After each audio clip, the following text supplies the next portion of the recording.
सुलोचना अपनी चार गरीब बहुओं अनुपमा, पूजा, सुमन और रजनी के साथ रहती है। उसकी चारों बड़ी बहुएं शरीफ और सीधी थी।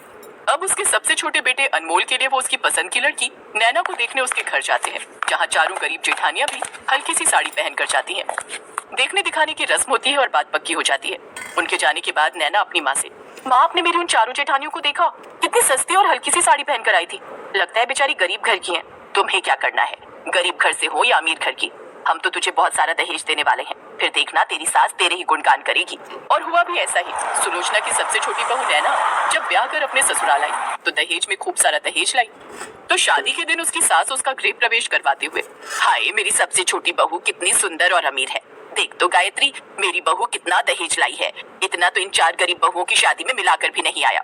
ये तो तू बिल्कुल ठीक कह रही है सुलोचना, तेरी छोटी बहू तो अनगिनत दहेज लाई है, तेरी तो लॉटरी लग गई। ये सुनकर जहाँ चारों गरीब जेठानियों को बुरा लगता है, तो वही नैना मन ही मन ये सुनकर बहुत खुश हो रही थी। नैना जितनी खूबसूरत और अमीर थी, साथ ही वो उतनी ही घमंडी भी थी। शाम को नैना की मुंह दिखाई होती है। मोहल्ले की सभी औरतें उसे मुंह दिखाई पर कुछ न कुछ उपहार देकर जाती हैं। सुलोचना भी उसे सोने की अंगूठी उपहार में देती है। ये ले बहू, ये मैंने तेरे लिए सोने की अंगूठी बनवाई है। ओह थैंक यू माँ जी। लेकिन उसकी चारों जेठानियां उसे मिलाकर एक शगुन का लिफाफा देती हैं, जिसमें 500 रुपए का शगुन होता है। ये देख नैना अपने पति अनमोल से कहती है, सच में अनमोल तुम्हारी चारों भाभियां ना बड़ी ही कंगली हैं, सिर्फ 500 रुपए पकड़ाकर चली गई, हद होती है कंजूसी की। नैना का मुंह बन जाता है। फिर शाम को नैना की सुहाग रात पर उसकी चारों जेठानियां मिलकर फूलों से उसके कमरे को सजाती है, लेकिन नैना को उनकी वो डेकोरेशन भी कुछ खास पसंद नहीं आती। फिर शादी के अगले दिन नैना सुबह 10 बजे सोकर उठती है। तब तक उसकी चारों जेठानियों ने घर के सभी कामकाज कर लिए थे। कुछ देर बाद जब नैना तैयार होकर अपने कमरे से बाहर आती है तो उसकी जेठानियां उसकी महंगी साड़ी को देखते ही रह जाती हैं। फिर उसकी सबसे बड़ी जेठानी उसे देखकर कहती है, अरे वाह नैना, तुम्हारी साड़ी तो बहुत ही अच्छी है। हाँ हाँ मुझे भी बहुत अच्छी लगी, और ये रंग भी तुम पर कितना खिल रहा है। अच्छी तो होगी ही, पूरे 10,000 की साड़ी जो ठहरी।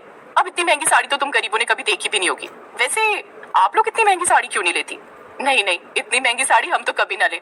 अरे इतने में तो हमारे साल भर के कपड़े आ जाए, और हमें इतना महंगा पहनने की आदत भी नहीं है। अच्छा, आदत नहीं है या औकात नहीं है?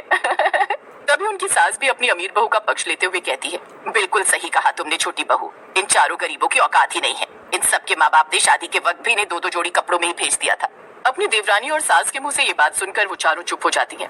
नैना की अमीरी के चलते अब उसकी सास भी उसी के गुणगान गाती है और सारे काम उसकी चारों गरीब जेठानियों से ही लेती है। फिर एक रोज, अरे रजनी सुमन कहाँ मर गई, मेरे लिए एक कप चाय तो बना कर ले आओ। कुछ देर बाद रजनी चाय का कप लेकर आती है। ये लीजिए माँ जी। तभी नैना वहाँ आती है। माँ जी मैं शॉपिंग पर जा रही हूँ, चलो आप भी चलोगी? हाँ हाँ चल ना बहू, चलते हैं, इसी बहाने मैं भी घूम लूंगी। अरे लेकिन माँ जी चाय तो पी लीजिए। नहीं पीनी तुम्हारी चाय, ये कोई चाय है, बाहर गली के कुत्तों को डाल दे। ये कहकर वो दोनों शॉपिंग पर चली गई और शाम को लौटी। नैना घमंड करते हुए अपनी चारों गरीब जेठानियों के सामने शो ऑफ करते हुए उसे अपने महंगे महंगे ब्यूटी प्रोडक्ट्स और कपड़े दिखाती है। ये देखो, ये वाला नील पेंट पूरे 500 रुपए का है, और ये लिपस्टिक 700 रुपए की, और ये मेरी नई साड़ी पूरे 12,000 की। वैसे डोंट वरी मेरी गरीब जेठानियों, मैं आपके लिए भी कुछ लेकर आई हूँ। ये कहकर नैना बैग में रखी 200 रुपए वाली 4 साड़ियाँ उन चारों को लाकर देती है। ये लो, ये सब आपके लिए। इतनी सस्ती सी साड़ियाँ देखकर उन चारों को थोड़ा अजीब लगता है। ये साड़ी, हाँ जो आपकी औकात है उस हिसाब से ये सही है। नैना उन चारों को बहुत सुनाती है। उसकी चारों गरीब जेठानियां उसके सामने कुछ कह नहीं पाती। ऐसे ही समय बीतता है। कुछ दिनों बाद नैना का जन्मदिन आता है। ये देख नैना मन ही मन सोचती है, यही सही समय है अपने पैसों का रौब दिखाने की। नैना अगले दिन अपनी माँ को फोन करके कहती है, माँ मुझे कुछ नहीं पता, आप आज किसी बड़े होटल में मेरी बर्थडे पार्टी का अरेंजमेंट कीजिए। उसके कहने पर उसके मायके वाले नैना के लिए एक बड़ी बर्थडे पार्टी रखते हैं, जहाँ वो अपनी चारों गरीब जेठानियों को बुलाती है। शाम को पार्टी खत्म होने के बाद जब वो घर आती है तो ऊपर अपने कमरे में जाने लगती है कि तभी उसका पैर फिसल जाता है और वो नीचे गिर जाती है, जिससे उसकी कमर में चोट आ जाती है। जल्दी से उसे अस्पताल ले जाया जाता है और डॉक्टर उसे 1 महीने का बेड रेस्ट के लिए बोल देते हैं। अब घर आकर उसकी चारों गरीब जेठानियां उसकी खूब देखभाल करती हैं। उसको बिस्तर पर खाना देना, उसकी बॉडी स्पंज करना, कपड़े बदलना, उसका हर छोटा बड़ा काम वो मिलकर करती हैं। वो उसके खाने पीने और दवाई का भी खूब ख्याल रखती हैं। अपनी जेठानियों का ऐसा प्यार देखकर नैना को बहुत अच्छा लगता है और उसे अपनी गलती का एहसास होता है। वो उन चारों से माफी मांगती है